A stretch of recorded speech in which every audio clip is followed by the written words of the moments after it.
Salut à tous sur YouTube. Alors c'est parti pour les news de mon petit réflexe du mois de mai. Il n'y a pas une news le mois dernier, donc il y a pas mal de choses à dire sur du matos, sur la chaîne, plein de photos à vous montrer à la fin. Donc on va pas perdre de temps, on y va.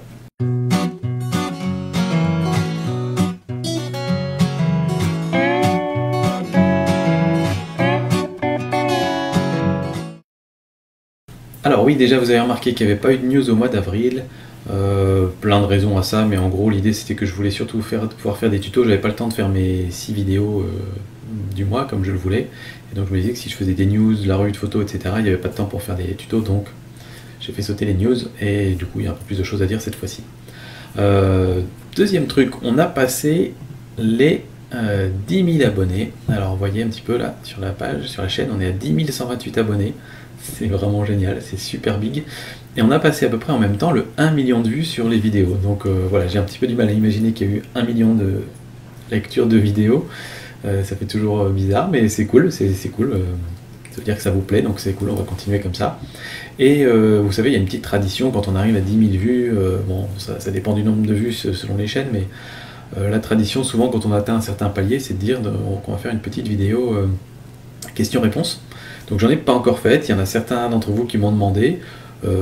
Je sais pas si ça va vous intéresser, même la plupart d'entre vous ça vous intéressera peut-être pas, mais si ça vous branche, envoyez-moi vos questions dans les commentaires ou à monpetitréflexe@yahoo.fr ou sur la page Facebook. Et puis bah, je vous répondrai dans une vidéo, on fera un petit truc sympa comme ça. Ça peut être des questions sur n'importe quoi, sur la photo évidemment, mais ça vous me le posez un petit peu tout le temps. Ça peut être des questions un peu plus perso, après je vais pas forcément répondre à tout, mais si c'est des trucs rigolos, il y a de bonnes chances que je retienne votre question.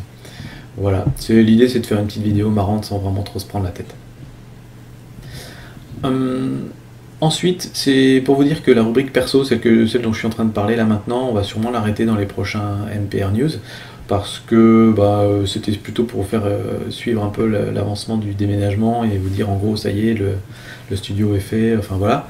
Mais là maintenant ça n'a plus tellement de sens de garder cette rubrique là, donc si de temps en temps il y a une petite news perso je vous la dirai, mais voilà, je pense que la plupart d'entre vous ça vous intéresse pas, le principal c'est qu'on parle de photos, donc je vais virer un peu cette rubrique et on parlera surtout de l'évolution de la chaîne, du matos, et puis de photos quoi. Voilà, donc on passe tout de suite justement à la partie YouTube. Alors ce mois-ci, le mois dernier, là, on a lancé le Tipeee et je suis vraiment super impressionné par le retour, la réaction de votre part. Il y a déjà 31 tipeurs, plus tous ceux qui se passent par PayPal, donc on est plutôt à une quarantaine de donateurs, donc c'est vraiment super cool. Voilà, on est déjà à 118 € par mois, donc c'est vraiment super. Voilà, ça me fait vraiment très plaisir. C'est très généreux de votre part et donc c'est cool. Ça veut dire qu'on va pouvoir continuer à faire évoluer les choses. Je vous dis, là on va reprendre le rythme de 6 vidéos par mois si possible, et puis après j'ai plein d'idées pour faire évoluer les choses. Et justement, il y a pas mal de changements en vue, mais ça demande du temps. Donc premièrement, j'aimerais bien refaire un générique. Qui puisse être un générique qui soit assez similaire pour mon petit réflexe au petit vidéaste, le petit baroudeur, qui ait une patte commune mais qui ait des éléments qui changent dans chaque générique. Et puis idem, un logo, l'habillage des vidéos, donc l'habillage c'est le moment où vous avez des titres, le menu, ces machins là. Mettre à la fin des vidéos des liens vers d'autres vidéos qui parlent de la même chose. Si par exemple je vous fais un tuto sur la photo de paysage, ensuite à la fin vous avez un petit lien vers la photo sur l'hyperfocal par exemple. Voilà, tout ça, il faut le mettre en place en fait. Ce qu'il faut, c'est dans mon montage que j'ai une petite section à la fin dans laquelle je place ces trucs-là. Ça demande un peu d'organisation, il faut prendre le temps de le faire une fois et après on l'a à chaque fois. Et puis il y a le lieu de tournage. Là, vous avez remarqué, je suis pas dans le garage, mais c'est parce que c'est vraiment le bordel dans le garage là en ce moment. Mais j'aimerais bien continuer à tourner dans le garage parce que c'est un lieu un petit peu plus au calme par rapport à la maison et tout. Mais faire un truc un peu moins formel. Vous êtes beaucoup à me dire que ça fait un peu trop 20 heures de TF1 avec les deux mains sur la table comme ça.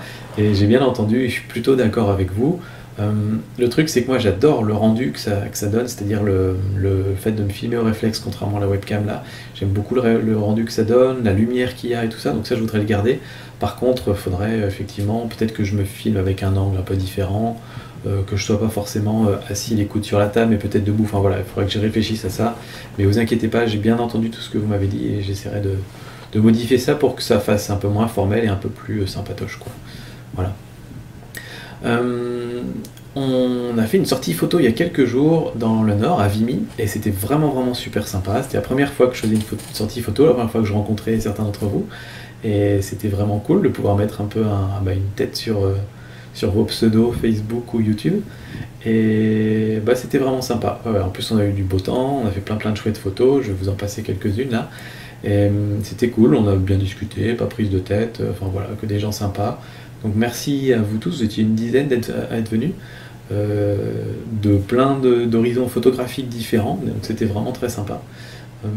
Voilà, franchement on va refaire, on en refera évidemment dans le Nord quand je repasserai dans le Nord, mais je pense qu'on va en faire un aussi pas loin d'ici, près de Besançon, peut-être un sur la Suisse qui est pas très loin aussi. Ça c'est ceux qu'on va pouvoir organiser assez rapidement je pense. Après, ailleurs en France, ce sera quand j'irai, quand je serai en déplacement, ou peut-être même pendant les vacances, faudra voir. À ce moment-là, on pourra mettre ça en place éventuellement. Mais c'était bien cool, ça m'a vraiment donné envie de continuer et d'en faire d'autres.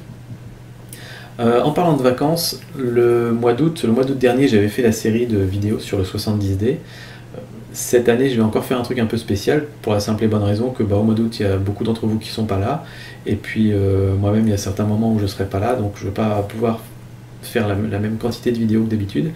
Et cette fois-ci, pour le mois d'août, je pense que ce que je vais faire, c'est que je vais faire pas mal de revues de photos, parce que toutes les photos que vous m'envoyez, ça se met à la suite, et là, en ce moment, on est en train de remplir la revue de photos du mois d'août, et on a de plus en plus de retard, et ça m'embête un petit peu à chaque fois, quand vous m'envoyez une photo, de dire, il faudra attendre 5 mois pour pouvoir la voir sur Internet, quoi.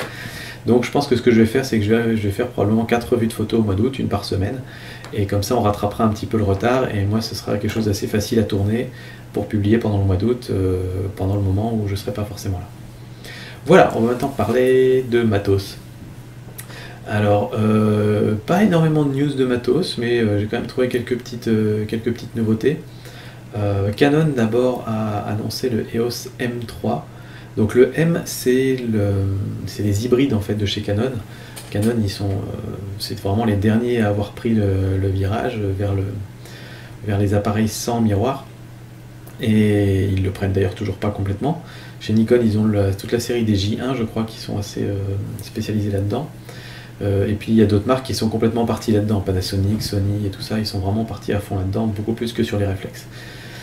Donc il y a encore Canon et Nikon qui sont beaucoup sur les réflexes, et Canon avait sorti le EOS M il y a 3-4 ans je crois déjà, et il avait été un petit peu hué par tout le monde parce que visiblement il est assez lent dans la mise au point, assez lent au démarrage, enfin voilà, globalement assez lent, et ça c'est un petit peu embêtant parce que quand on vient du réflexe, on est habitué à avoir cette super réactivité, on allume le clic, on a tout de suite la possibilité de prendre des photos, on appuie, la photo se prend, la mise au point se fait vite, enfin voilà, c'est vraiment un des critères de base, c'est qu'il faut que ce soit très réactif.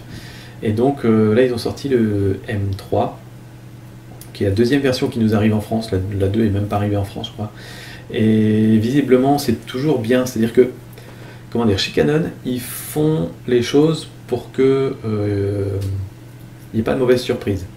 Ça veut dire aussi qu'ils ne prennent pas forcément de risques, mais globalement, quand vous achetez un produit Canon, vous pouvez être sûr que vous allez avoir du bon matos. Vous allez rarement avoir une mauvaise surprise entre les mains. Donc les boutons sont bien, l'agencement est bien, les menus à l'intérieur sont bien agencés, etc. Par contre, il semble qu'ils soient encore assez lents. Et il n'y a rien d'extraordinaire, c'est-à-dire que la vidéo c'est 30 images par seconde, le capteur c'est 24 mégapixels, la rafale c'est 4 ou 5 images par seconde, donc voilà, on reste dans du basique de chez basique en fait. Donc c'est un petit peu dommage, il n'y a pas ce côté un petit peu excitant qu'on peut avoir chez Panasonic ou Sony, où ils innovent vachement. Chez Canon on reste vraiment un peu plan-plan.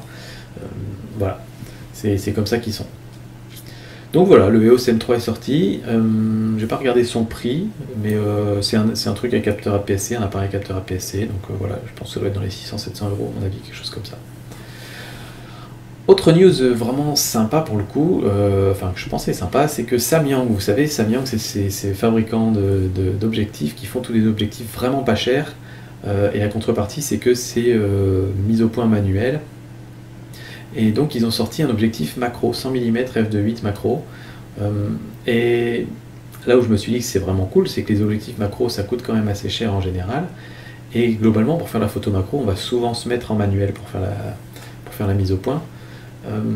Surtout si on a des... Enfin, je pense qu'on utilise souvent la mise au point manuelle pour être sûr que ce soit bien net, et puis vraiment se mettre où on veut, alors que l'autofocus, il va un petit peu choisir où il va faire la mise au point, et ce sera pas toujours là où nous on veut le faire.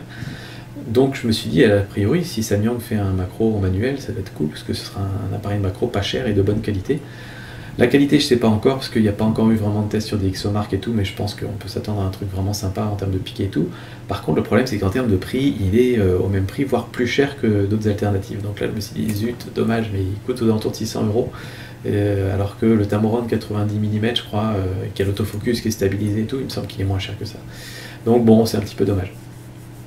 En parlant de Tamron, ils ont sorti un objectif, le 1530 f2.8. Alors là, je vais plus parler pour les gens qui font du paysage, et notamment ceux qui ont un plein format. À mon avis, c'est l'objectif ultime pour le plein format en paysage, parce que visiblement, il est un très très bon piqué, bonne qualité de construction et tout, il a l'air assez lourd, visiblement aussi.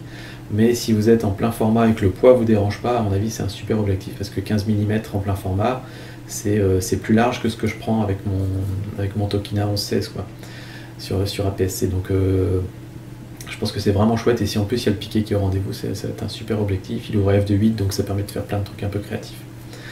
Et ensuite, dernière chose qui vous a pas échappé, Lightroom 6 est sorti, j'ai fait ma petite vidéo, enfin tout le monde a fait sa petite vidéo sur le sujet, parce que voilà, c'est toujours excitant. Pour nous autres qui sommes tout le temps en train de retoucher nos photos et tout derrière notre ordi, bon bah voilà, quand il y a un nouveau Lightroom qui sort, c'est un peu un événement. Et donc l'un d'entre vous m'a dit, parce que je disais que j'allais certainement faire la mise à jour de la version entière, sans passer à la version Creative Cloud. Et l'un d'entre vous m'a dit que la mise à jour était bien sur le site, mais qu'il fallait chercher un peu. Donc il m'a donné le lien, et je vais vous montrer un petit peu comment on fait pour y accéder. Pour ceux que ça intéresse, qui ont déjà la version Lightroom 5 ou Lightroom 4 et qui veulent faire juste la mise à jour sans passer sur le Creative Cloud, et qui ne veulent pas non plus racheter la version en entier. Donc vous allez sur adobe.com, normalement ça va vous mettre /fr automatiquement si vous êtes sur le site français, et là il faut aller en bas. Donc vous allez en bas ici, vous avez plein de petits liens, et vous cliquez sur produits. Et donc quand vous cliquez dessus, vous arrivez un peu sur le vieux site de Adobe, et non pas celui qui va vous balancer du Creative Cloud partout. Et là vous avez les différents produits, et en descendant vous avez Photoshop, Lightroom 6, et vous avez ici acheter. Donc là c'est la version complète, pas la mise à jour, mais si vous cliquez sur acheter, vous inquiétez pas, vous avez ici un petit truc qui s'ouvre, et plutôt que version complète, vous choisissez mise à jour. Vous sélectionnez ensuite la version que vous aviez avant, donc moi Lightroom 5, Mac Windows, en français j'en prends un, et c'est 74,40 €, et vous faites ajouter au panier, et puis ensuite il vous emmène au panier pour payer, hein. C'est comme ça que ça se passe. Alors là il m'en a mis un deuxième, parce que je l'avais déjà fait tout à l'heure pour faire le test, donc voilà, mais c'est si on en met qu'un, on se retrouve avec 74,40 €. Sinon, habituellement, moi je vous mettais les liens plutôt vers Amazon, mais Amazon ne propose pas Lightroom, et j'ai vu que tous les sites de matériel photo ne le vendaient pas non plus, en tout cas en France. Et que Digit Photo, je crois qu'il le met en ligne, mais c'est en réapprovisionnement, donc à mon avis c'est juste qu'ils n'ont pas encore le droit de le vendre, je sais pas trop comment ça marche. Donc pour l'instant, a priori, il n'y a que sur le site d'Adobe où on peut réserver ça. Donc voilà, moi j'ai certainement acheté ça. Vous pouvez aussi, par ce biais-là, je crois, en fouillant un peu sur le site, trouver la version démo. Donc ça c'est bien, parce que pendant 30 jours, vous pouvez essayer Lightroom 6, et puis vous n'êtes pas obligé de l'acheter derrière, donc ça peut être une bonne solution aussi. Voilà. Alors, nouvelle petite section aussi, on va parler un petit peu du tipeur du mois. Et aujourd'hui, le tipeur du mois, c'est Mathieu Giovanni, qui a fait un très très gros tip ce mois-ci. Donc un grand merci à toi Mathieu. Et tu m'as demandé gentiment si je pouvais un peu vite fait présenter ta page Facebook. Et c'est avec plaisir, parce que j'aime pas mal les photos que tu fais.